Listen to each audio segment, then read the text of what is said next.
My love, hi. I'm Ree, and this is For the Healthy Hoes, where we become shapeless, we become boundless, we become everything by essentially being nothing. When you're here, there's nowhere to go, and baby, there is no one to be. So, relax your shoulders, unclench your fist, loosen your jaw. My love, you can finally exhale.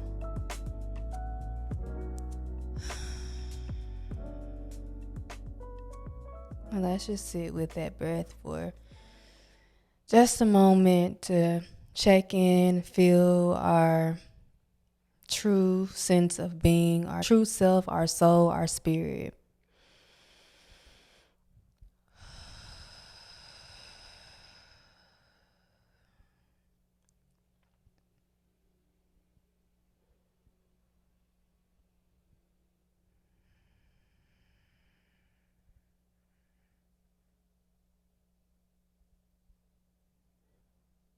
My love, however you are feeling, know that it is completely valid, okay? But your feelings are not the entire story. Feel it and detach from the feeling and move on. Do what the fuck we gotta do.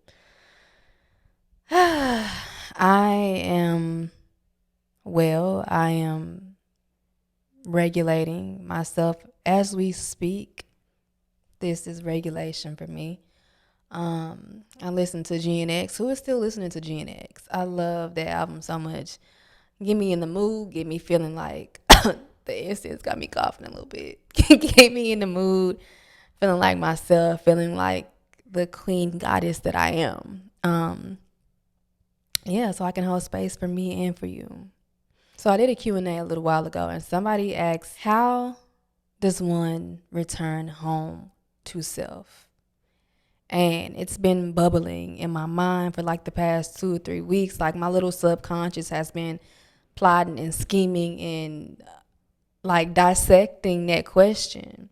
And I think before we even ask, how does one return home? We have to ask, what is home? What does that look like? Home is not a destination. It's not somewhere that we have to go. It is a state of being. It is a feeling. It's coherence. It's resonance. It's simply presence. It's the moment that I finally stop fighting myself, the moment where I feel like this ball of light floating through this human experience, like in this vessel. Like, remember those times where I be really tripping out in the mirror. I be like, oh my God, I'm actually a soul and this is actually a vessel. Like, home is remembering that. It is alignment. It is a place that I never have to run from. It is where I'm rooted. It is where my presence and my being is deeply rooted. It's like the point where my energy decides to stop explaining itself. Like, I'ma just be. And it's also like integration. It's where my inner child, where the artist, the creative, the healer, the mother, the daughter, all can coexist without trying to fight one another. Like, it's just, I am simply being. It is simply knowing that before everything in this universe existed, it was a feeling first. It existed in a substratum, before form, before thought. And you, my love, are a feeling. I am a feeling. It's just this place that I will, and hopefully you will, continue to return to, because as it stands in this moment, we are human. I am human. I'm a spirit first, but I am also human. Being human, also known as surface self. I like surface self, ego, mask. I feel like it has really gotten so demonized. Like, it has gotten tarnished, but because we are human, it's something that is required in order for us to gracefully navigate this human experience. Like, we have to have a sense of I in order to exist in form. I like to think of the surface self as the interface between our inner world and our outer world. Our inner world, consciousness, soul, spirit, being, source, is vast. It's boundless. It is limitless. It's formless. It's fluid. And it doesn't have an identity. It doesn't have a name. It is just simply pure being, pure energy. It is the part of us that just is, the part that existed before form, beyond thought. Now, the outer world obviously is made up of form. Like, you see me, I am in form. You see this microphone, it is form. You see the painting behind me, the light, the lamp behind me, this plant, it is form in our exterior world. And it's so beautiful because everything in form is an extension of source energy, is an extension of Mother God. So all of that in itself is so beautiful. But the outer world also comes with roles, expectations, systems, language. It's full of names, definitions, boundaries. And there must be an I so we can gracefully move through form, move through this human experience, because if not, we will be lost. We wouldn't know how to have any kind of social interactions. We wouldn't know how to create. We wouldn't know how to do anything because we would just be pure being. And without the vessel, without the form, we cannot express the whispers and the nudges of our spirit. So it is quite necessary. This interface is how your formless being, spirit, soul, whatever you want to call it, interacts with the physical world. Form, structure, contrast. I truthfully like to think of my surface self, ego, as an avatar, a Sims character, if you will. The problem arises when ego doesn't know it's an ego, when the surface self doesn't know it's a surface self, when the avatar forgets it's an avatar, when the Sims character forgets that she's a Sims character, and it thinks that it is the source. It thinks that they're the one who is running the show when they are not. That's when we get a little like, that's when we clash. And I be having to get my avatar back right. I be having to let her know gently, softly, remind her that, my love, you are my avatar. I love you so much. But my soul is the one leading. And I thank you so much for being the vessel to allow my soul to express itself. But baby, you are the avatar, my love. You are the Sims character.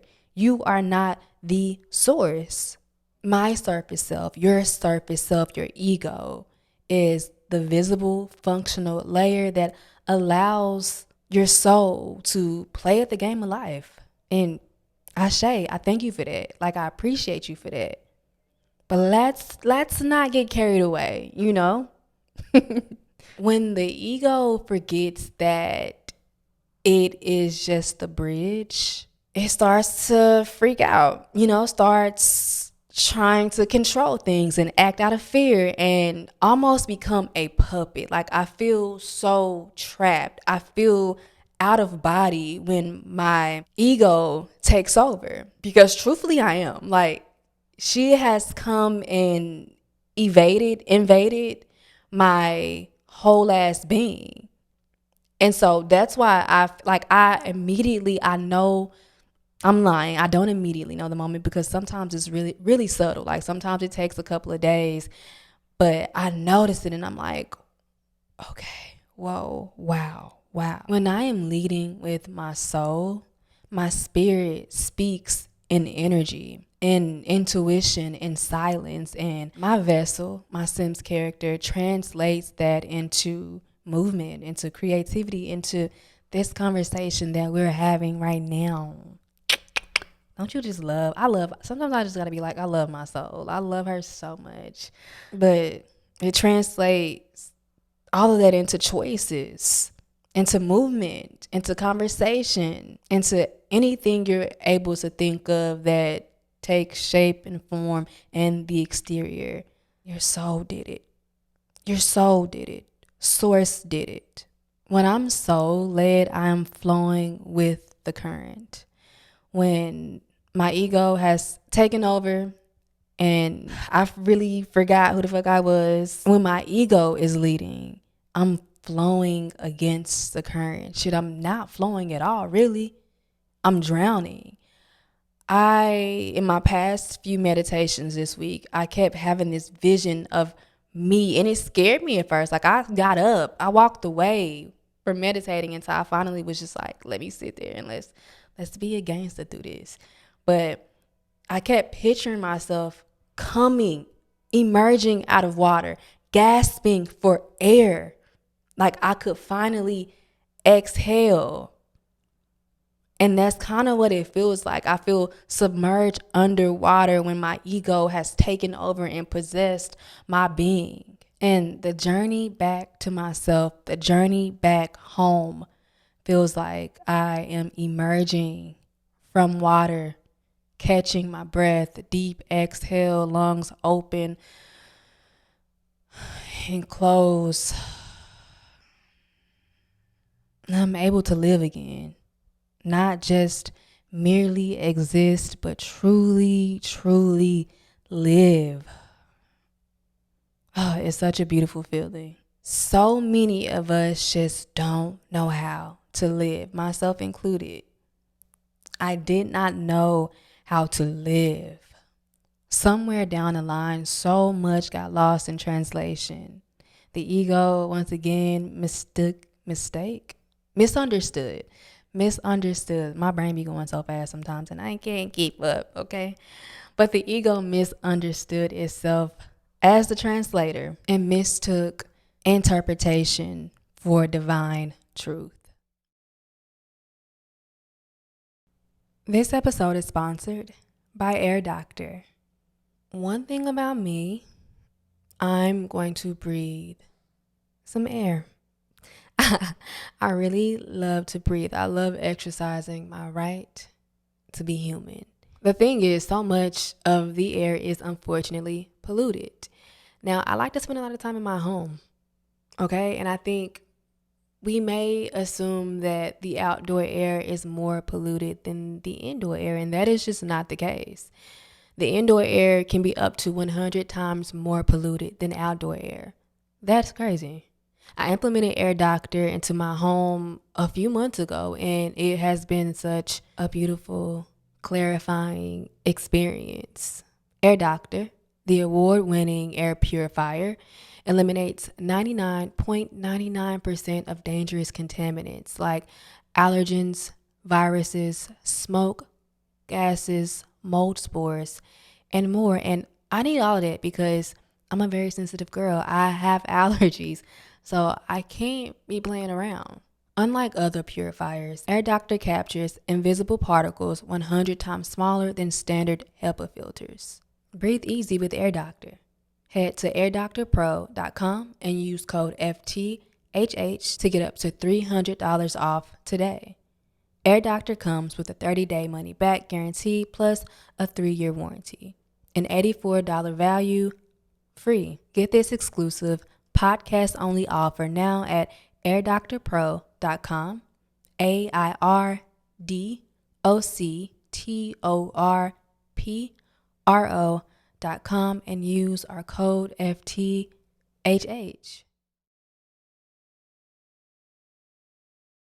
This episode is sponsored by Huel.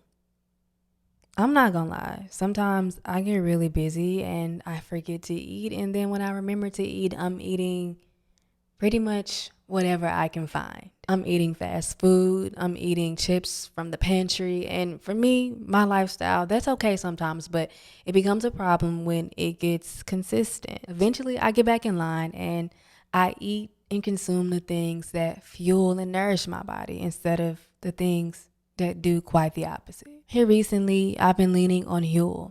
One of my favorite things from them is their daily greens. My favorite flavor is the apple. It's so good. And this is a good thing, but also quite annoying. My family likes them too, and so I'll be running out quickly, and I don't really like that. Nonetheless, it is very tasty as well as very nourishing for all of our bodies. It was developed by registered nutritionists and dietitians. It has 42 vitamins, minerals, and superfoods, only 25 calories, and 4 grams of fiber, and only 1 gram of sugar. Huel makes healthy eating simple. And they also just launched in Target stores nationwide with 15% off your purchase for new customers with our exclusive code FTHH at www.huel.com/FTHH. Use our code and fill out the post-checkout survey to help support the show. Let them know that Further Healthy Hoes are the ones who put you on. And something happens when the ego or the avatar finally realizes that it is just that. You become aware. You are no longer entangled with the webs of thoughts and lies and perceptions and illusions that your ego took as truth. You are aware. You are conscious. And that consciousness is yourself, is your being, is who you truly are.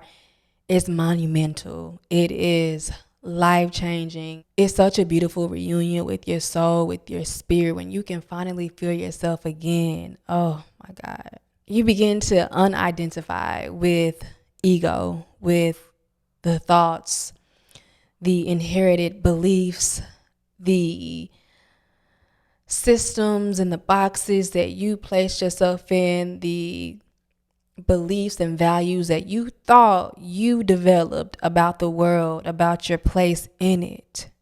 When you realize, like, damn, that's really not me. It is such a liberating experience. And it's sovereignty. It's reclaiming yourself, who you are, amongst all the noise, all the background noise, all the chatter, all the things that you thought shaped who you were, when deep down inside it is your soul, your spirit that remembers, that knows everything. Your soul, your spirit knows exactly why you're here, knows exactly what is up. When that reunion takes place, that homecoming takes place again and again, because it continues to happen. For me, I found, depending on what I'm experiencing in the exterior or what got lost in translation, it happens so much that return home, that reunion, is earth-shattering in the best way possible.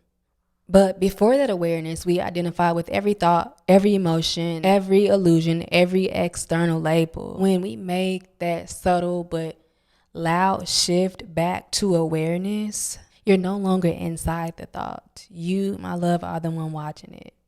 Like, you can now decipher and be like, you know what? That wasn't even my thought. Like, I would literally think something. I'd be like, damn,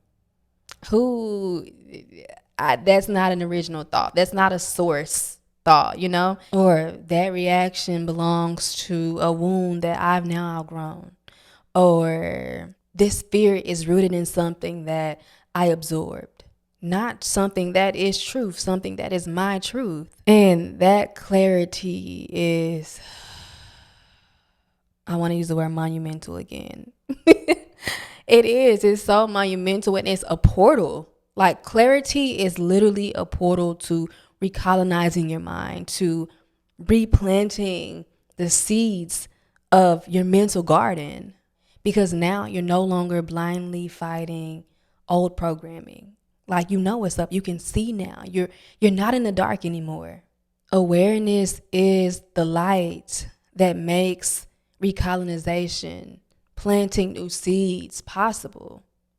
Without it, we would be reacting instead of rewriting. Recolonization is simply the journey to sovereignty, to reclaiming yourself, your being, who you are, who you were meant to be. When you are operating from a colonized mind, it is not yours. It does not belong to you. It is controlled by systems, by inherited beliefs, by expectations that operate so quietly in the background. Like you don't even know they're here. You don't even know they're there. And it truly violates your rhythm, the rhythm of your being, of your spirit, by telling you what's acceptable, by telling you how to feel, by telling you what you can and cannot do, by telling you what is beautiful, what is real, how to live, what's valuable. It keeps you small. It keeps you safe.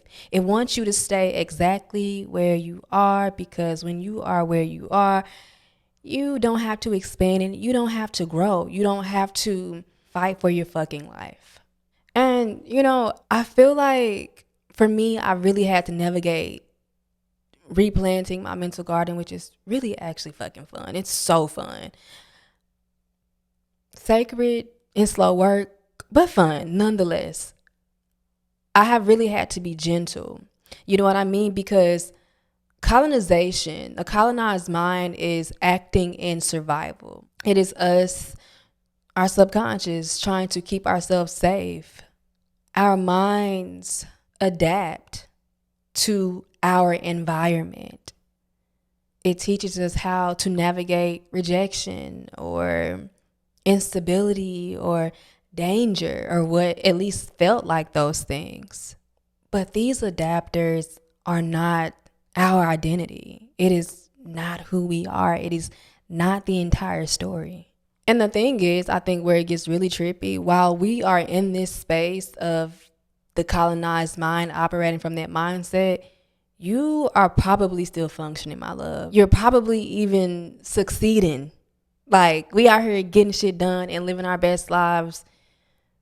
But are we living our best lives? Whose best life are you really living? Whose best life are you living? But underneath all of that succeeding and functioning, we're out of sync with our soul, our source, our being. And recolonizing and replanting is remembering. One of my favorite downloads ever is every experience is an opportunity for us to remember. I swear to you, I'm always getting, whether it be through a conversation, whether it be through numbers or energy or feeling, I am always presented with the choice to remember. Now, will I remember every single time? No, because I'm not always on that frequency, unfortunately. However, when I finally do remember, I remember. I know that don't make sense, but also it make all of the sense. When I finally remember, I remember. And it's not about hating old systems or declaring war on yourself, but it's about remembering your original template, your original design. Think of recolonization and replanting your mental garden as a return to your homeland, your home frequency. Home is a frequency. Home is a frequency.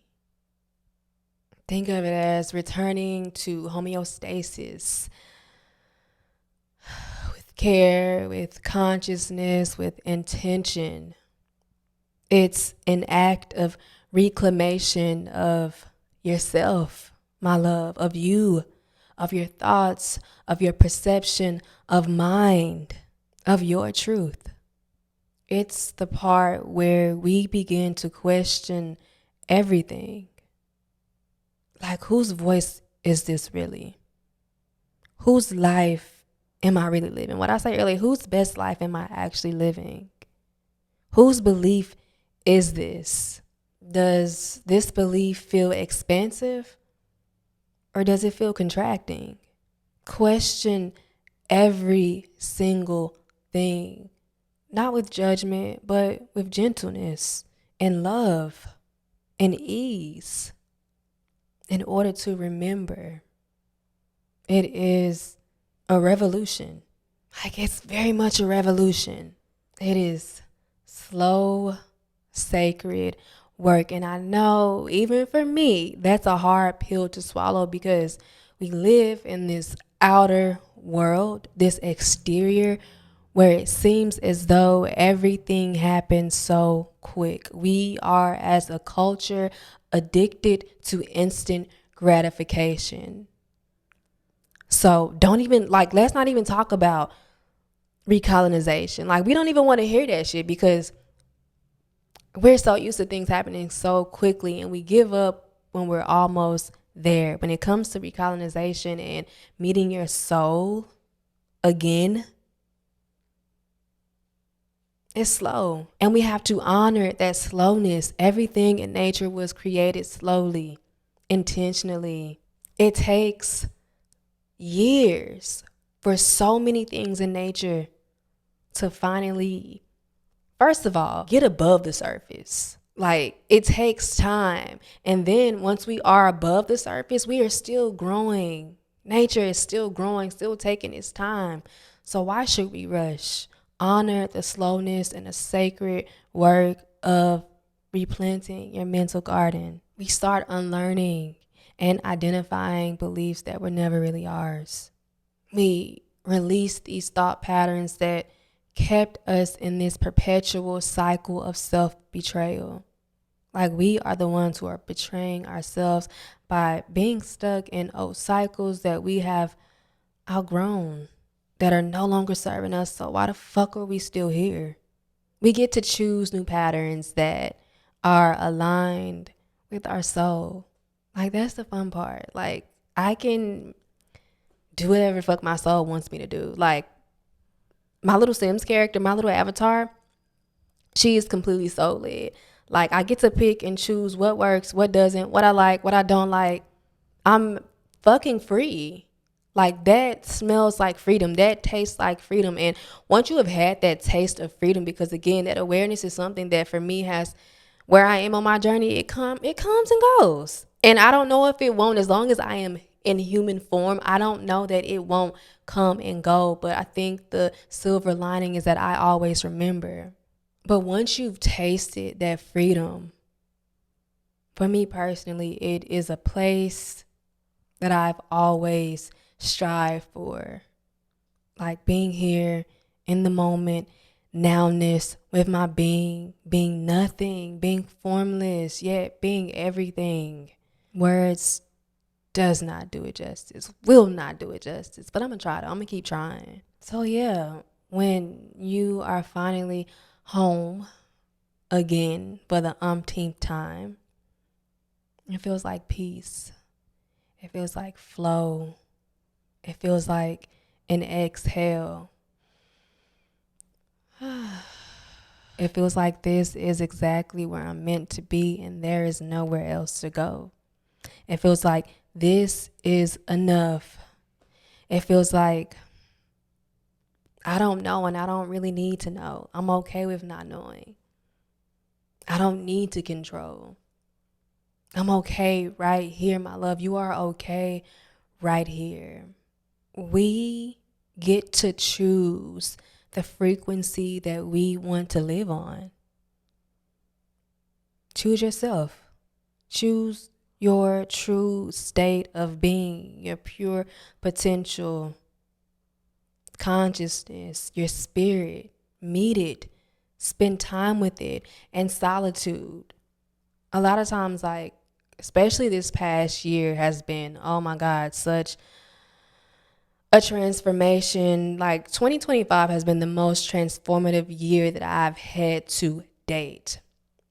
And I spoke about this earlier this year. Like, I would feel this discomfort, and that discomfort is often mistaken or even parallel to like anxiety, depression.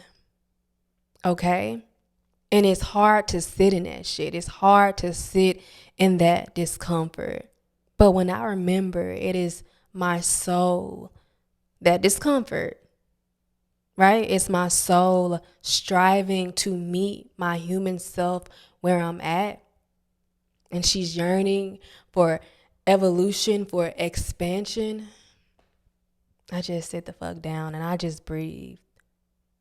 Like, I just breathe through it, because truly that is all I have been able to do. It's just breathe through that discomfort, and eventually the discomfort, it eases, it alleviates simply by breathing, simply by exercising your right to exist, to be human, by breathing.